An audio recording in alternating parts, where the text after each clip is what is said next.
Warriors continue to fight when shot. The Juramentados, the suicidal warriors of the southern Philippines, 1899 to 1913. The Filipino-American War that lasted from 1899 to 1902 was an insurrection by Philippine nationalists against their recent occupation by American forces. During the fighting, the American army who had taken the islands from the Spanish the previous year found themselves in a bitter guerrilla war with the nationalist rebels. But worse was to come when they came up against the hostile Moro tribesmen in the south of the country. For their warriors, called Juramentados, which meant oath-takers in Spanish, were devout fanatics. These fearless warriors carried a distinct-shaped dagger, called a kris, into battle with a sharp, weighty edge blade, which at close quarters could be used to devastating effect. Alongside this, they also armed themselves with campilan swords, spears, arrows, bayonets, and muskets.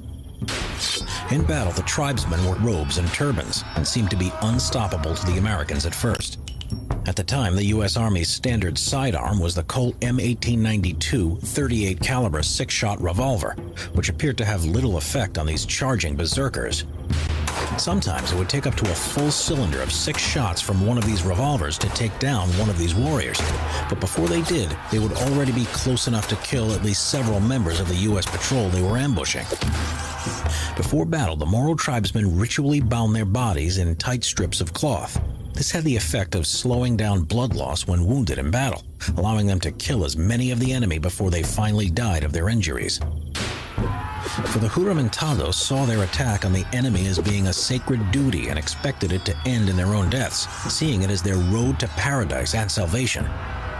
They combined this with recreational drugs to inhibit the sensation of pain. This altered their state of consciousness, which turned them into an almost unstoppable frenzy.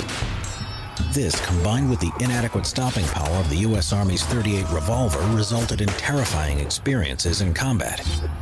One account told of Moro tribesmen surging directly through barbed wire, even as it ripped through their flesh and they were riddled with bullets. When they fell, they had glittering eyeballs and bared black teeth. Another was when a Marine emptied his .38 revolver into a tribesman charging towards him, to no effect. He was only saved at the last second when a fellow Marine took down the warrior with a rifle.